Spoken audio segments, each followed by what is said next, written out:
Bismillahirrahmanirrahim. Assalamu alaikum. Good afternoon and welcome to Sports Extra. I'm your host Ahmed Nawaz with the latest roundup of sports today. Let's take a look at what we're discussing and then of course we continue things in detail. First of all, we talk about Pakistan versus South Africa, the Women T20 International Series. The second T20 International of the three-match series takes place tonight at Multan Cricket Stadium. South Africa women have got a lead of 1-0 after they beat Pakistan women by 10 runs in the first T20 International. So it's a comeback for the green shirts tonight. If they don't do it, then South Africa will take the series. So it's a must-win game for us. So we'll talk all about that and what things can we improve now considering the first game. Then we, of course, talk about the Champions ODI Cup 2024, where it's been an exceptional day once again. Markhor posting 284 runs for the loss of their 9 wickets in their 50 overs. Kamran Ghulam consistently performing once again, 113 runs, followed by Rizwan, who scored a half century. The fact is, the people who are known as bowlers in the Pakistan team are not taking wickets, and those who are makeshift bowlers are taking wickets. So the question remains the same, that your bowlers are not performing, and we have to talk about this in detail as well. So we of course talk about all the notable performances and whoever is Tottenham 1-0, Newcastle have beaten Wolves as well. But a short break, stay tuned, we'll be right back.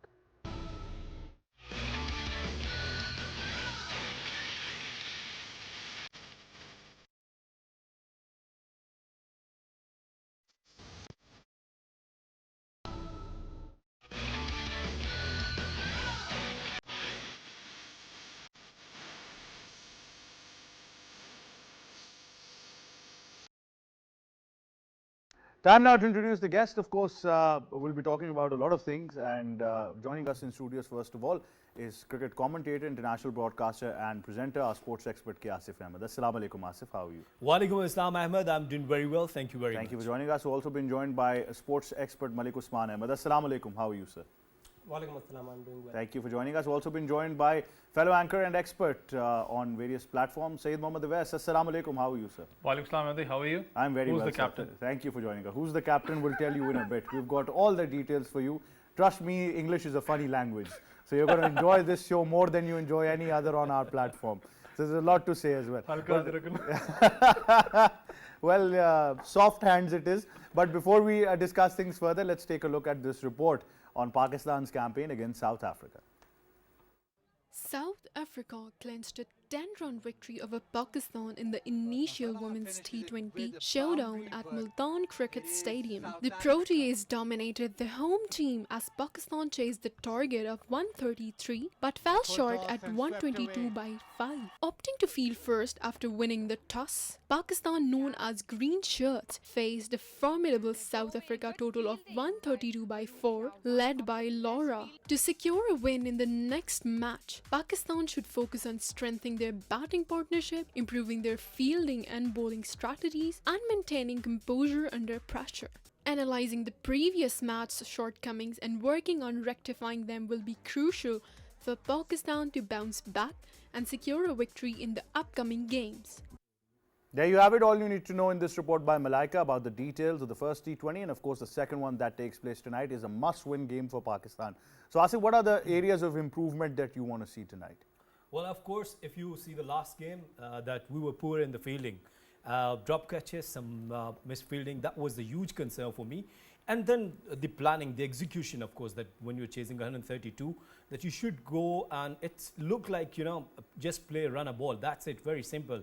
With an average of 6.5. But what went wrong actually, that the planning wasn't there, that what happened, and the senior players, they did not take their responsibility. Two players, two batters, Sidra Amin and then Nidar Dar. Nidar Dar once again went for some big shots and she missed the timing. But one important thing for me is that why our coaches, and Mohammad Wasim is there with the team, the head coach, why he's not working with the technique of the batters. You know, Gul Firoza, that's fine that you're playing your first over, and I have discussed this yesterday as well. Just try to play with the straight bat on that delivery. If you see, you've watched that, why she went across the line, I don't know who had given that instruction. That person is responsible actually.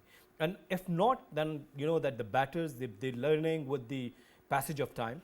And when you are dropping simple catches and given chances, players like Brits, She's been phenomenal with the technique. I have watched her. She just played with the spin over the extra cover. She went to play over the mid wicket with that sweep shot and then straight over the bowler's head. So the bowlers, batters, and they prepared very well against the spinner, because Pakistan had 3-4 spinners. Certainly. Yeah, and Sadia, Tuba, all of them, they bowled well. I'm not saying, you know, that 21 for 2, and then they went for the partnerships. And the intent of partnership, that was the missing for Pakistan. Absolutely. I think that really causes an emotive dismissal is, of course, very, very important as well. But Usman, what are the various areas of improvement? Because I keep on saying that we are stuck in 100, 120s. As men's cricket has evolved around 200s now in T20, which has become normal. Women's cricket has reached 150 plus scores, 170s, you know, so it's very important that we improve our grey areas as well. First and foremost, intensity. Pakistan women team is lacking intensity. It's not that it's a bad team. It's certainly not a bad team. They have given a good account of themselves against the West Indies and the South Africa in the previous tours as well. But here, I think 132 was very much achievable. The only problem is, as Asif Bhai mentioned in the very end, is the lack of partnership. The intentions with to build a partnership, one good partnership, and the game was done and dusted. But that just did not suffice. Having home conditions, having good spinners, which unfortunately our male team lacks, gives an edge to this Pakistan women's side, and I think they should have overcome this 132 runs target, but they just could not do it. The reason is probably a mental block, that this Pakistan side, if batting first or batting second, they are just not good enough to score 140, 150 odd runs, and that is where this Pakistan side is lacking. But over the years they have improved, and they have improved a lot, and now they have a good management team as well, and I think the time is right and ripe that Pakistan goes a step further and breaks those shackle of mental blockages, and things can be good for Pakistan. This series is extremely important in terms that T20 World Cup is on the horizon, and it's just a couple of weeks or a fortnight away, and these two matches are going to go a long way in building confidence for this Pakistan team. Well, certainly, Yves, what would you like to highlight about the areas of improvement? And obviously it becomes a must-win game tonight. See, the biggest issue, it's that your inconsistency in the batting order, because you have changed so much batting order.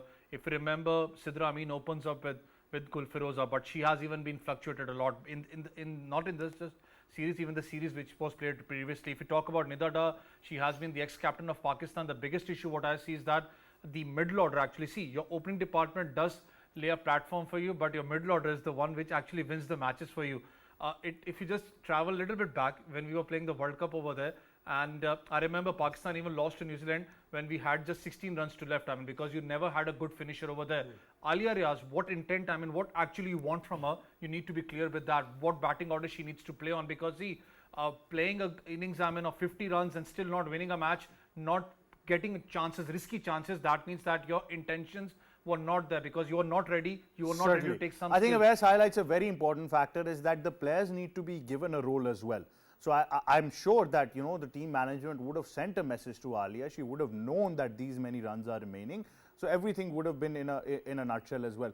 But that being said, it's a must-win game tonight. We're very, very hopeful, inshallah, that the girls in green are going to win this, level the series, and go on to win the final T20 and win the series as well. So best of luck to them. That being said, we move on to the Champions ODI Cup 2024 as well, where Mahors have been brilliant. And of course, we talk about their batting, which has been exceptional due to Kamran Ghulam. So let's take a look at this report on the Champions Cup, and then we continue. Well, we're going to get to the report in a while, I've been told. But let's come back to the performances as well. First of all, I think, Asif, let's talk about Mahors. I think Kamran Ghulam, you were just mentioning before the show as well, that consistency is the word for him. Well, you know that scoring 200s in 3 matches, of course, that you'll talk about this guy. And now the selectors who are looking to get a proper batter in the middle order, I think this is the peak time that he's performing so well in red ball, in white ball. Please give him a chance. And I'm quite sure that the mistake which we had done in the selection in the last couple of months, in the last couple of years, we won't repeat those mistakes. And Kamran Ghulam, the best part is that he's playing with a straight bat. Look at his strike rate, look at his boundaries, maximum. Each and everything is perfect. Suitable candidate for Pakistan team. Well, certainly is. Usman, it's very important that we gauge these performances. I keep on asking myself as well that we've got Kamran Ghulam who's performing brilliantly and can be a great addition to that middle order. But for us to do that, sacrifices would need to be made. You would have to, I think, step out of those limelight of stardoms and now give time to consistent performers. See, I have a very different opinion regarding this Champions Cup. See, first and foremost, there is a bubble being made which states that we are going to get new players from this Champions Cup. First and foremost, let me tell you, majority of the players have already been performing in the first class cricket. They have been performing consistently. Those are the, virtually all of them are those who are featuring in this Champions Cup as well. They are performing well. But if the onus is only on this thing that we are going to get newer players, then that means you have already made up your mind. Secondly, what I wanted to see from Champions Cup was what extraordinary thing am I getting? We are talking about Kamran Ghulam, he is performing really well. But he has not been extraordinary in the sense that he has been mighty consistent, I agree with that, 3 matches, 200s.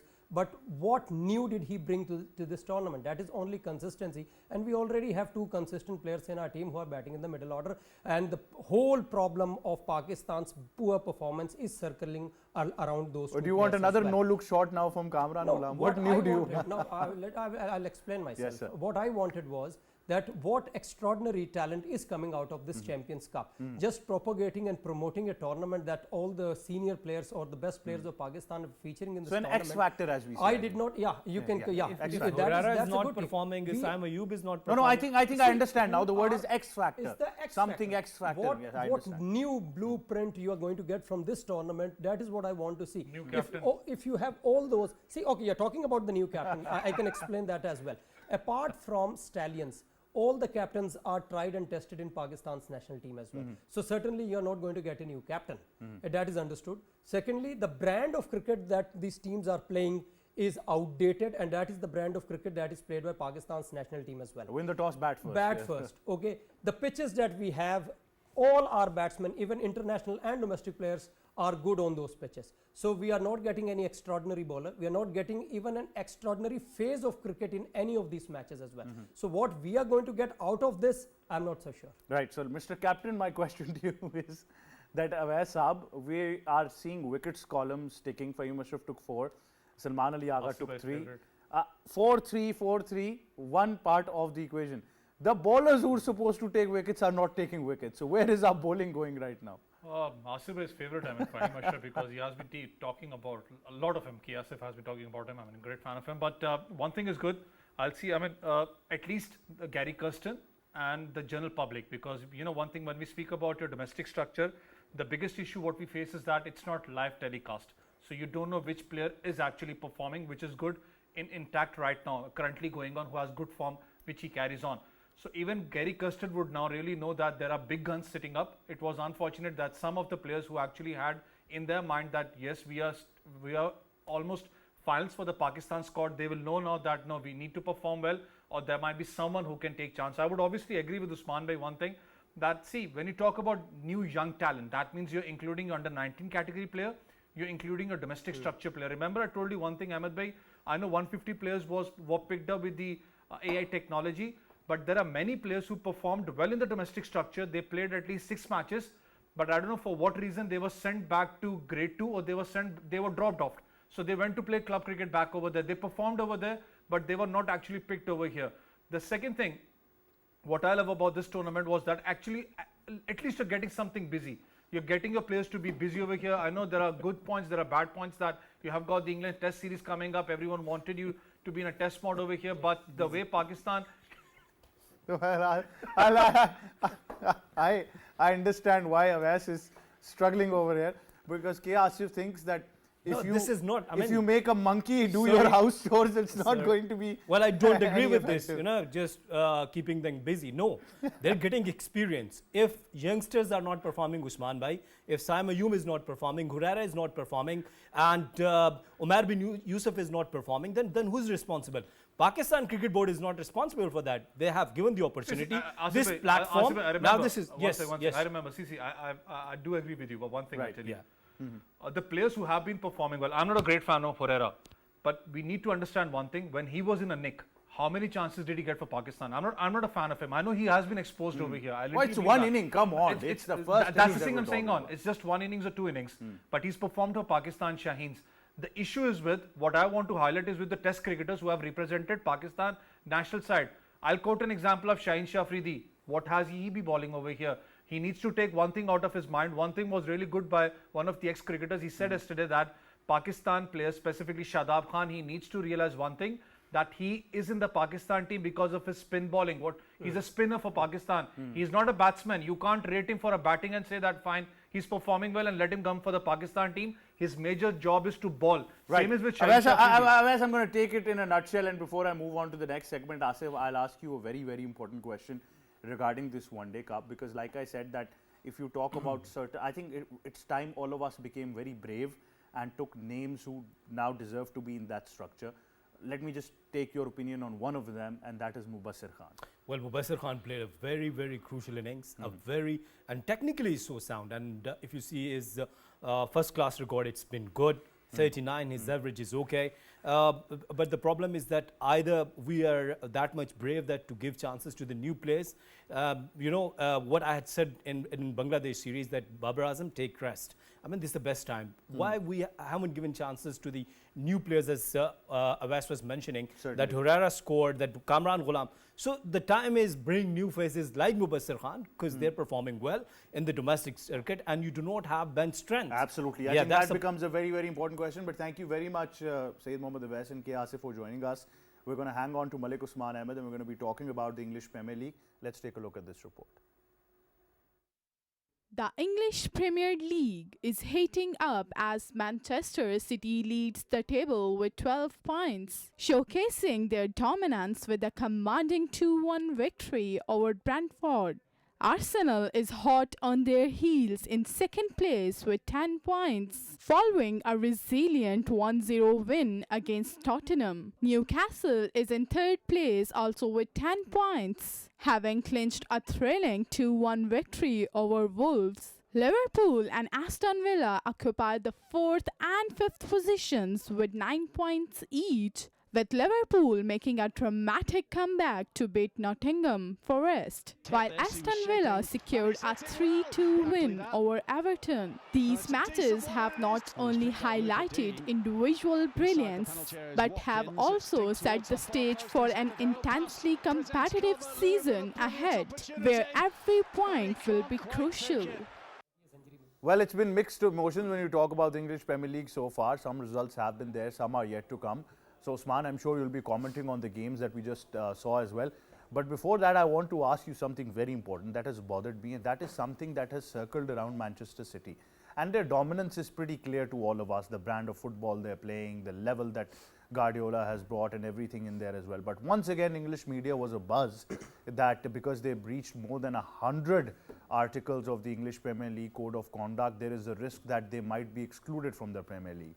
Last season, we were talking about stripping them of a trophy. I mean, all of this around a team is absolutely bizarre.